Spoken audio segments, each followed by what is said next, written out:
Good morning, everyone.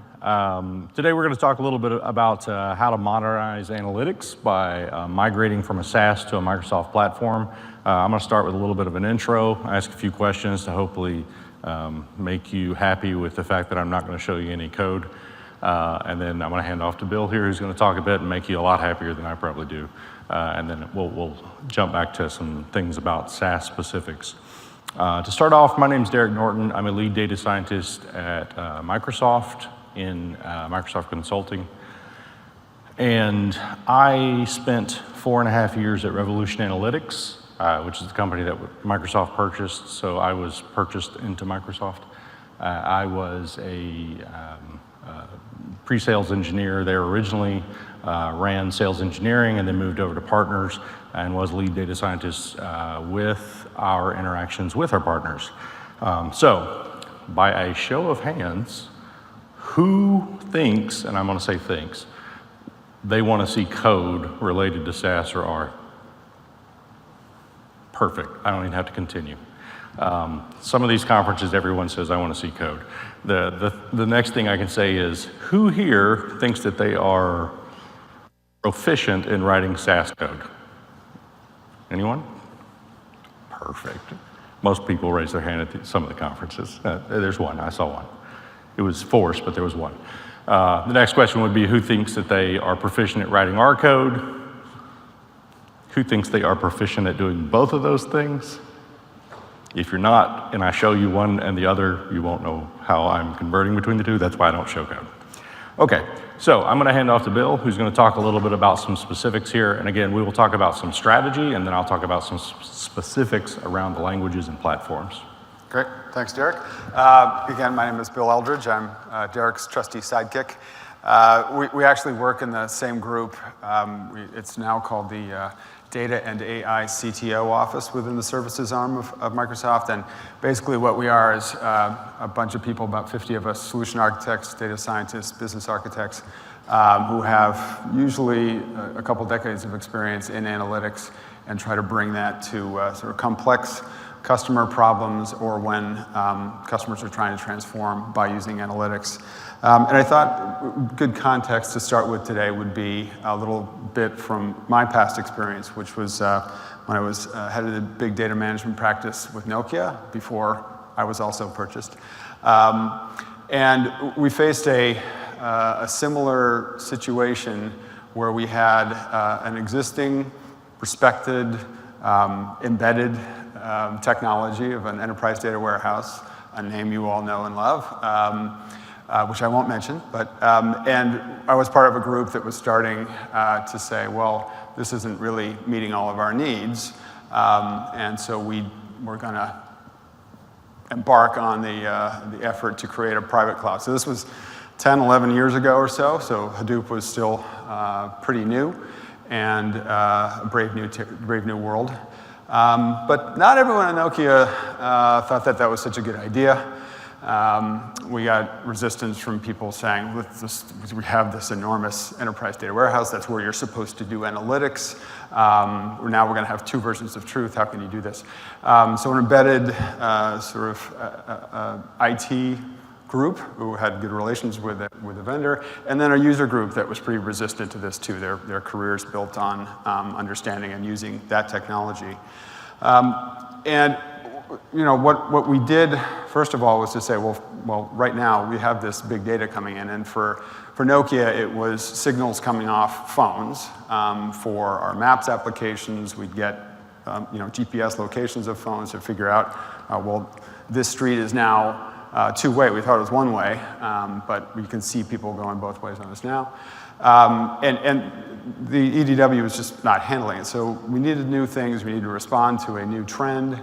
And frankly, when the new fiscal year came around, the license renewal came for the enterprise data warehouse, and the price tag, the additional incremental price tag, was $10 million to start to try to handle all this data. And the CFO said, no, you'll get last year's budget and like it. So suddenly the enterprise data warehouse team was very interested in getting some of their old archived historical data off of that expensive RDBMS and onto a less expensive cluster. So we started to work well with them, and honestly, the users started to see that there was a fairly large community of support. HiveQL wasn't that much different than the SQL they'd been used to. So we started to get some momentum there, and actually probably did too well because we started to then have a petabyte-sized cluster with a lot of administration and cost around that as well. So we said, well, maybe we should start to explore the brave new world of public cloud. This was, again, probably 8 years ago or so. So we looked through, and then the resistance started to come from our team, because they said, well, how are we going to manage when the next release comes out? We're going to lose control of this. And we said, exactly. We do not want to be focused on that kind of admin. We want to make it more operationally easy to do. We want to have faster time to market. And we want to benefit from the rapid innovation that comes from public cloud. And don't tell anyone else, but the first step we made was to AWS. This was, again, a while ago before Azure was really fully featured. But then the move from that IaaS removed one level of complexity, but then moving to platform as a service did it again. So the reason why I show this is because I think it's a very similar kind of situation to when we talk to our customers who have an embedded sort of SaaS community about how you move from that trusted, respected, embedded brand and technology to something that's more of an upstart that's new, and what resistance you face. And it's the same kind of resistance, right? I've built my career on this kind of stuff. This is how we productionalize and use advanced analytics. But similarly, you'll have people, and honestly, it's almost some parts of the user community that are saying, there are things I can't do. There are our libraries for which there is not a corresponding SAS package, right? So I need this. And frankly, when you think about it from an economic buyer's perspective, there is reduced cost. And there is a large community, a very large community, a larger community of support around this. So very similar kind of things. And then on the other side, sort of when you get to deployment, you don't have that loss of control that people assume comes with open sourcey type things, particularly if you have an enterprise version of that open source software. But it eases everything. It allows you to benefit from that speed of innovation. So this is the kind of journey that customers tend to go on, and this conversation is really about the arguments we use and the way we work with people in doing that. And first, of course, we sort of flip the question around and say, we just talked about some of the benefits of going to R, but what are the reasons to leave SAS? And first of all, there is that TCO element. You not only have the license fees, you have the hardware costs. And frankly, you've got a difficulty in finding talent because there's a relatively small user base compared to a larger user base of people coming out of universities and such that are more into languages like R. And that ecosystem is another part of the argument for moving. It's not that, if you've got a lot of help, it's less scary to move. And in the end, if there are use cases, and this is where we found is particularly important, there are use cases usually around sort of real-time-y kind of responses or a need to update your models very quickly. The ability to innovate and to benefit from that innovation is significantly higher with R and with open source software like this. Mentioned the user community. Obviously, it's not monolithic. Clearly, the bulk of people we're talking about here are the hardcore data scientists who do the statistical programming. But there are the data wranglers who help the data scientists to do their work and sometimes get involved in that There are business analysts who maybe skirt along the edges of those, and then there are the users who sort of consume the applications that are powered by those SaaS models. And they're not monolithically resistant to change, of course. There are a bunch of users who just say, hey, I can't do what I need to do in SaaS, so I'm going to go out and maybe even spin up a public cloud instance and load and do what I need to do, or just do work on my laptop with R, and start to sort of push the organization and the economic buyers in that direction. And frankly, that prospect of shadow IT is one that can also move those economic buyers in that direction. So in the end, you get a sort of this matrix we've put together of the types of considerations that these different groups have. Our conversations tend to start with the economic buyers, right? They have some problem, a business problem that needs to be solved. And then we move into and involve the user community as we start to develop what solution might be appropriate for them. And they align around accuracy, but also in the desire to innovate and get business value out of that. And that trend is really that push of the user community to really move the organization forward is, I think, where Derek wants to start the next part of things. So.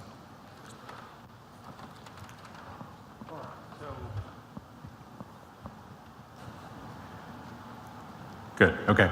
I'm going to ask another poll question, if you don't mind. How many people here, there were a few that raised hands for coding. How many people are technical, data science type, or how many people are just, let's say this, how many people are would consider themselves working in the realm of data science? Let's say that. Okay. Anybody here more interested from the higher level, the top group that Bill showed there, more the people that are interested in moving their company that way? Okay, good. For all of you, I apologize. I'm going to talk about stuff you may not care about because I'm in that bottom box, and I know I've worked in this long enough that I pay attention to this box, but I would much rather only pay attention to that bottom box. So I'm going to try to make this relevant to those of you who are the second group. But I'm going to talk a lot about languages in specific. Our adoption is one of the reasons that we started this journey about showing the movement away from SaaS. When I was at Revolution Analytics, we did quite a lot of this, right? We had a lot of people that wanted to make that move away from away from SaaS and to R. Why did they want to do it? This is a good indicator of that. This is the IEEE Spectrum, and if you'll see, this is the top 10 language rankings. We don't have 2017, Bill mentioned. R and C# have shifted a bit there, but from a statistical standpoint, they're roughly similar still. But if you'll notice, what do most all of these languages have in common except for R? They are, for the most part, a general purpose language, right? R is absolutely not a general purpose language, right? R is built for statistical analysis. There's a great statement that the best thing about R, and I'm going to preface this by saying I am a statistician, that's the way I was trained. The best thing about R is that it was built by statisticians. The worst thing about R is that it was built by statisticians. Because we're very focused on a very particular thing, right? But the point here is that the popularity of this language has grown quite a bit. And I'll say this, four and a half years, I was at Revolution Analytics. 2 years I've been at Microsoft. So when I started at Revolution Analytics, I never got a job prior to that because I knew R. It was always because I knew SAS. I would say, 6 years ago, you did not see job listings that asked for R. That shifted, right? There's a lot of job listings that are looking for R specifically now. So you'll see a mention here of, you can quite see it there. Well, I'll use this thing right here maybe. I won't do that either. MRS, you see, Microsoft R Server is what that is. And I'm going to say something specifically here. As of Ignite, it's no longer called Microsoft R Server. It's called Microsoft Machine Learning Server. So the reason is that this adds some functionality from Python. So a lot of stuff I talk about R, guess what? Exciting stuff about Python now too. However, we built Microsoft R Server on top of R, but added commercial support. So let's talk about the languages themselves. If we think about a language, I mean, SAS is in some way, I'm going to put quotes around it, a language. And I hope I don't offend anyone with that. There are certain groups that really like when I say it's not a language. They decided not offended. But it is a language in some way that, there are things like regression. There's a wrench. There are things like sorting. There's a hammer. There's, other functions there in that language. R is the same, right? It is a language. If you'll notice, though, this is often a barrier to entry for the language itself, is that R box has a lot of stuff in it, and a lot of them are the same thing. There's, 2 wrenches. There's 2 hammers. There's, 2 screwdrivers. So if I were to say I want to fit a particular, let's just say I want to do a frequency, and that hammer represents a frequency that I would do in SAS. Well, there's 2 hammers in R. That's because, there's 2 ways to do it in R. That's a joke because there's probably 20 ways to do it in R. The thing is, though, is that if I want to nail a nail, a sledgehammer will do it, right? But a sledgehammer is not always what you need. And I know that's not a sledgehammer. But the point is that R has functions that tend to be very specific for a specific application. However, if you have someone that's using the SAS language and they use, 5 functions, proc sort, proc freak, proc reg, proc logistic, and proc tabulate, that's probably all they use. You don't have to learn to do that much in R. So what does SAS to MRS, Microsoft R Server, mean? Well, the thing is you'll see there's some blanks here, because generally we talk about, presentation, you got base SAS. We're talking code only here. The thing is code only isn't all SAS encompasses. There is more to SAS than just code. So we have the language. We have the SAS language. We have R plus Microsoft R Server, and I'll talk a bit about what Microsoft R Server or Microsoft Machine Learning Server is now. But SAS also has other stuff. Things like SAS, visual analytics, SAS high performance analytics, a SAS forecast server. Microsoft adds those extra functionality that R itself is not geared toward. So you need database support. Well, we have SQL Server. You need Hadoop. Well, we have an HD Insights on the cloud that you can utilize. So the thing is what we're saying here is that SAS is not just a language. SAS actually is a lot of things. And this is difficult for many clients because they say, why do I have to use multiple of your products when I just use SAS to start with? It's a real mindset change. They're somehow not registering that SAS is base SAS, visual analytics, whatever else they're using. So under the umbrella of at least Microsoft, we can say the same thing. You are using Microsoft as a solution. So here you can see, and I certainly didn't talk about all of what there is in SAS. There are lots of things in SAS. Customer intelligence, business intelligence, the model manager, the laser, all kinds of things. And if you'll see on the right-hand side, the highlighted pieces are what we saw previously. They're code. And then the ones that aren't highlighted on the right-hand side are the additional pieces that Microsoft as a whole platform offers. Okay, so let me ask this. Who here does not know what R is in depth? So I'm gonna talk straight to you. I'm just kidding. Anyway, R is a language. It is a programming language. It is as it says, most popular statistical programming language. It's an interesting statement because there aren't a whole lot of statistical programming languages, so maybe it's the default most popular. It is, as we saw in the spectrum ratings, a very popular language. It's also a data visualization tool. It's an open source language. It says there's 3 million plus users. This is a difficult thing. It's hard to measure because the downloads for open source R are not really tracked except through one portal. It's widely taught at universities. So you'll find a lot of people, 10 years ago, you could find a SAS programmer anywhere. Now, R is used because it's open source. So people can use it in universities. So you'll find a lot of these people coming out of statistical programs that know R. Now, if you're coming into data science, there's sort of two general pathways, sort of the mathematical statistical side or the computer science side. You tend to have the computer science people with Python, the statistical mathematical with R. A lot of new grads, and then huge user groups. There are user groups almost everywhere. For those of you who do know R, have you ever seen or been to an R user group, anyone? I will recommend it. I run the Atlanta R user group. I'm a terrible group runner because I'm never home, but it's a good place to learn a lot about R. So here are 10,000 plus contributed packages. These are the extra functionality that the user community has developed and made available. I think this number is 15,000 now. That number changes really quickly. So there's lots of things that people develop and make available for you to use. So I've mentioned MRS a few times. So what is MRS? It is Microsoft R Server. What it is that we take open source R, and if you see that sort of reddish box on the left, that's what encompasses open source R. R plus CRAN, and again, for those who don't know, CRAN stands for the Comprehensive R Archive Network. It's where those R bits are hosted on the internet.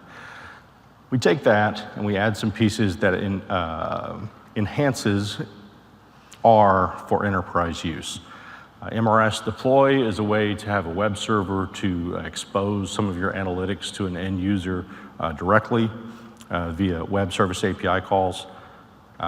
Connect R is a collection of connectors to various data sources from things like ODBC all the way up to just a SAS 7BDAT data file. Scalar, and honestly I'll say Scalar for the most part is sort of the most important piece here, is the big data component. It allows you to do out of memory, out of core processing with R, and now Microsoft Machine Learning Server. Scale R is, this in R is Revo Scale R, in Python is Revo Scale Pi. You'll be able to do the exact same thing in Python. Distributed R, the last piece, is the ability to write code in one way that can then be run across various compute platforms, like to start with locally, running across a Hadoop cluster, running in database and SQL Server, that sort of thing. Your code itself doesn't change, you simply change a connectivity statement for your compute context. All right, so why do people care about Microsoft R Server compared to something like just open source R? So there was some interest, some mention about some R usage. Anybody, wherever you're working now, do you have Python running at your company now? Do you think anyone complains that Python is an open source product and that it's running there? No. Everyone complains that R is an open source product and it runs there. No idea why that is. Python's widely accepted. It's funny because you'll get pushback on R, never get pushback on Python, it's there. Anyway, there are some issues with open source R that need to be addressed to make it usable for the enterprise. The funny thing is some of these issues are the same as Python. R is memory bound inherently. Everything you operate is in RAM when you operate on it, and you need contiguous RAM to operate on it. R is inherently single-threaded. There may be a handful of packages in open source R that actually run in some way that is not single-threaded. Support, of course, is community like any other open source. However, there's some positives, right? Those 10,000 plus packages are there. That risk of deployment, that's the thing I mentioned with R and Python. It's very interesting. The last one down there, write once, deploy anywhere. I mentioned the ability to use compute context. In open source R, if I write code locally, but I want to then run it on a Hadoop cluster, I have to rewrite my code. It doesn't run that way. Microsoft R Server addresses a few of those things. First off, memory-bound nature. You can run everything that you would run in open source R the exact same way you did run it in open source R, but it also adds the ability to do scalable processing on any size data. Parallel threading is automatically built in, and of course, commercial support. You would be surprised at how many people making that transition from SAS to R say, I don't care anything about anything except for I need someone that I can say, why aren't you, upgrading this? Why does this not work? So I'll skip most of that though. A lot of the lower pieces has to do with, commercial viability. And I did mention those individual pieces. You have that open source R piece on the left, and then we just build on top of it. Again, I think the net takeaway here is that you're looking at connectivity to sources that you don't generally get with open source R, the ability to write code and run it on a distributed compute platform like SQL Server, like Hadoop, without changing your code. And then ScaleR, the collection of those functions that actually will run on any size data. This is sort of a view on what are those functions. They cover the majority of what you might do with data steps, importing, sorting, that sort of thing. Descriptive statistics, there's a few statistical tests, and I'll say you'll notice there's not tons of statistical tests. The interesting thing is there's not a whole lot of reason to write individual functions for statistical tests because statistics by their nature are a summary. And so once you get that, you can do the test relatively easily. There's a collection of predictive models there, things from quantiles all the way up to logistic regression, and then a few things on classification over there, more modern techniques like decision trees, decision forests, if you've heard of a random forest, that's the equivalent, or gradient boosted trees. I'll give my one plug too. Naive Bayes right there, you can see under classification. I wrote that because I was avoiding my wife's family at Thanksgiving once. So, now, a lot of that was some things that were built when Revolution was a company, and that's what Microsoft acquired and then integrated into various technologies. This piece is a package that ships with Microsoft R Server, and this is actually really cool because it's a lot of things that have come out of Microsoft research and then are exposed into Microsoft R Server, Microsoft Machine Learning Server now. So you can access these things in Python and in R now. These are best in breed algorithms, things like deep neural nets, fast linear models, logistic regression, fast boosted trees, and fast random forests. Many of these, if you look at benchmarks and comparisons, you can find those on Microsoft's webpage, perform at least on par and oftentimes considerably better either from a speed standpoint or a accuracy standpoint to your industry leaders. Take that boosted tree random forest. If you compare that to XGBoost, quite often those benchmarks you'll be able to find on the internet will show these perform faster and often more accurate in the same period of time. I mentioned write once, deploy anywhere. And honestly, I will say this is one of the biggest strengths of Microsoft R Server is that you write code using the framework available, and now Microsoft Machine Learning Server, same thing, you'll be able to write code using RevoScale in Python. You write code that will then run in these other platforms without you changing your code. All you do is change the pointer to your compute context. Now, if we talk about open source R, there are some scale performance comparisons you can make, and this is not surprising in this particular case. I think some of the others are a little more surprising. The blue line is an open source R function GLM to fit a generalized linear model. The red line is the RevoScale R function RxGLM, which is an out of memory, out of core processing function. The y-axis there is time, how long it takes to run this function, and the x-axis is the number of observations. So you can see as number of observations increase, that blue line actually just stops. On this machine, which what does it say here? I think it tells, it's a 64-bit quad-core laptop with 8 gigs of RAM. As I mentioned, open source R is memory bound. So the GLM function, it starts taking quite a long time, and then it just hits a point it can't do it anymore. The revoscale-r function RxGLM, you'll see a linear increase in time, but it is a relatively flat linear increase.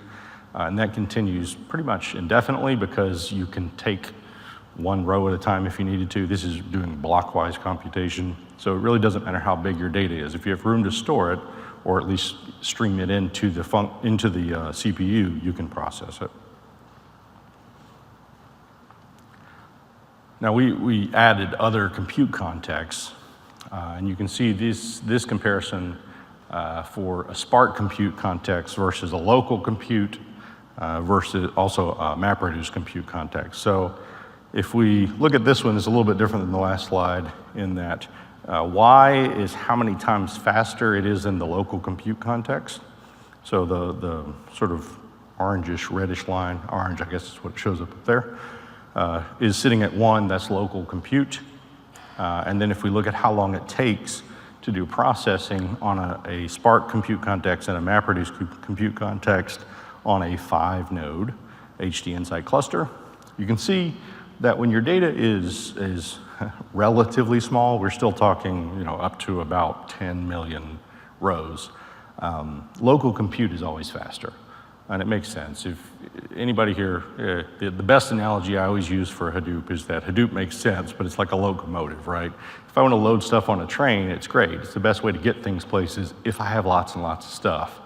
If I wanted to go to the store, buy a bag full of groceries, a train's a really bad way to get that somewhere, right?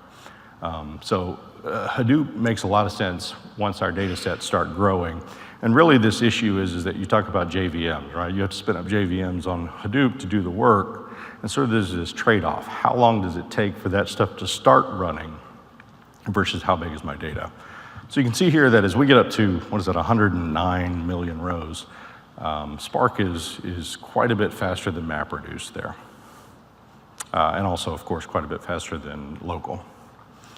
So all in all, and I've talked a lot about very specifics on R, why do we position the Microsoft Big Data and Advanced Analytics? Why is that what you want to move to off of SAS? So a few things. R, I think, is important, right? As a language, it is a more modern replacement for SAS. For a lot of SAS users, oftentimes I'll say there's been resistance to R, but I will say that I see more resistance to something like Python for SAS users, right? R is viewed as, oh, it's a programming language. Sometimes maybe I don't want to do that. I was just doing a few analytic things. Well, Python is viewed even more so. Now, that doesn't mean it's not a good thing. There are definite strengths to use it, but often a SAS user will have that statement. I've heard that. But Microsoft offers a lot of things, right? If you want to do deployment on premises, Microsoft R Server is there for you. You can do that. You have to take care of all that stuff Bill mentioned. However, Microsoft, we have Azure. So we have all of these things that we research, we put up there, make available. Well, Microsoft R Server integrates in a good number of those, and actually as we progress through time, more and more of those. So what that means really is as an overall solution, if I have an on-premises and a cloud-based solution, hybrid, I can do Microsoft R Server coding. Remember, we have those compute contexts. I write my code. I can then port that to a, say, HD Insight cluster. Don't have to change my code, but I can move then to the cloud. The other strength, I would say, of course, is the cohesiveness of Azure as a whole. And that is just interactivity among all the Microsoft products, which enhance or support R and Microsoft R Server. All right, I'm going to hand off to Bill. So let's say you've made the decision to go. You've been convinced by Derek's pitch. It's not automatically obvious how you get started on that process. People, process, and technology is typically the three here. But what is the strategy around that technology and what is the strategy around the business is where we tend to start that conversation. So I'm moving from one language, not really, but to another language. What should I do? Should I just lift and shift and translate from one language to another? You can, and there might be reasons to do that in certain circumstances, but in general, you're not going to get a lot of business value from that effort. that's not what should be driving your decision, is to say we're going to go to this new, shiny new thing. We should be looking at what are the use cases, what are the problems that I can't solve today, or that I'm constrained in my flexibility in solving. And so what we try to do is elucidate those and bring those to the fore so that there's a coherent set of things that the program starts to do. And it's usually around that conversation. What is your business trying to do? How are you trying to transform? How can you innovate more quickly and more effectively? That obviously involves the enablement of people. And we have enablement services here. We are with Microsoft Consulting Services, and we do this type of work. We have partners, also typically the training side of things we would leave to partners outside of sort of on-the-job kind of training during a consulting engagement. We do help you to build up your community, but that's something that obviously is a conversation that other Microsoft technologies around collaboration can help to solve as well. And then that development aspect, how do you find the right people? That's something we can give advice on. So whether you do it yourself, whether you do it with our assistance, or whether you do it with the assistance of a partner whom we can recommend, you need to cover off on these things to start to build that momentum. And I mentioned partners. There's a range of things. Just there's basically 3 people you need to consider, 3 groups of people. There's the user community, there's the economic buyer, and then there is that other partner, and what factors go into their decisions and their assistance in your moving along that journey. And finally, the actual process. So we're showing a fairly standard agile methodology here, and that's what we use. And I've done this in agile analytics for 8-9 years, and it's still something sometimes of a square peg in a round hole. But what we find, and this is what we do in consulting engagements, this is what our advanced analytics team on the product side do. What we find is at least it constrains your experimentation, right? It forces the data scientists not to go down the wrong hole, or go down a hole too deeply. So it gives visibility, it keeps things fresh. So we adopt this, but I think the main point is here, just make sure you have some methodology, something that you're not just sort of following and letting people develop, because that's generally not going to be driven towards that strategy and that innovation. Derek, pass over to Derek for some last thoughts. All right. Thanks, Bill. This is just a little bit of a wrap up now. I want to talk a bit about a language. So if you're looking at actually doing a language conversion, you do need to keep something in mind, and that is you focus very specifically on program logic. SAS and R operate very differently. So taking SAS code and just doing sort of a line-by-line change to R will work, but it's really bad R code. So that SAS operates row by row. R is much better when you write things vectorized. So I think you'll see things like for loops in SAS and data steps. Replicating that for loop in R, yeah, that's terrible. Don't do that. Sorting is used extensively in SAS. When you do anything with a by statement in SAS, you have to sort. You don't do that in R. There's no need to do that. So replicating a proc sort into R is just not a necessity. You don't need to do that. The other thing, simplify as you go. This is not an R or SAS specific things, but when you're looking at a legacy code conversion, a lot of times with SAS, you'll find these things are really big, bloated, complex. What you really need to do is maybe not that. Someone's added on, so get to the heart of what is needed. The other thing is not all SAS code should be replicated in R. Proc, well, I'll talk about it in a second, but sometimes you can say this: I may have existing legacy SAS code that I just don't need anymore. The other piece is SAS is not a single language.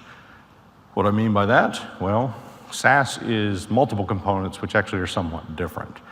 There's procs, there's data step, there's IML, there's macro, there's proc SQL, which is a specific proc. There are others, actually. There are some visual tools for building these GUIs that SAS does. I've never interacted with them, but there are other sort of quote-unquote languages in SAS. The thing is each one of these has a sort of different amount of difficulty in conversion to the R language. Procs are relatively easy. Converting to R or Microsoft R server is really a pretty easy thing. You know, regression, that's a pretty easy concept to convert. Data steps are sometimes easy. If we're doing row by row computations, that's easy. If you're using a data null statement in SAS and you're doing that, wanting to convert that to R, well, those sort of data steps in SAS are really a very different sort of thing, and so sometimes that's more difficult to convert. IML, if anyone's ever seen it, IML is really easy, the matrix language. Writing matrix computations in R looks very similar to writing them in SAS. Macros, this is a tough one. A lot of companies will have these macros, and it's tough because macros are often very difficult to just look at them and know what's going on. I will say, having written some and knowing people that write them, you will write them and a month, 2 months later look at it and say, I don't know what I just did there. There's all this stuff with these ampersands and things. So that's quite difficult. Proc SQL, this is an interesting one, right? Because for the most part, it's just SQL pass-through. Should you write SQL code in R? No. Should you have written it in SAS? Really? Well, you're not, right? You're writing SQL in SAS that's getting sent somewhere else. So this is a good opportunity to take that and actually just put it into a database if you want to, especially if you want to use a Microsoft technology and use something like SQL Server. All right, so as a wrap up, I think it's really important to think, why is a company changing and who wants the change? The slides that Bill showed says, different decision makers have different things that they focus on that makes them want to change. You need to understand what's being used in SAS. I've been called in a discussion of, we want to move from SAS to R. We say, well, what are you using in SAS? They're not writing any code. And I said, well, R's not a good, that's not what you should do. If you don't use any SAS products that uses code, you don't want to translate to a language that's just all code-based necessarily. So understand which pieces are code and which pieces are sort of GUI-driven. Understand that SAS is a commercial product. So people wanting to make a move off of a commercial product means they want another commercial product, except for Python. I mentioned that, weird stuff. And then also understand that the SAS language is not one language. It's multiple components. Some are easy, some are hard. All right, we will apologize due to an error of some sort, which we're going to attribute to someone other than us. This is not right. So, but that's the end of our talk, and thank you all for listening. If you have any questions, we're happy to address those, but hopefully we helped you understand a little bit about how we would go about moving from SAS to R and how you can do the same thing if you have that interest.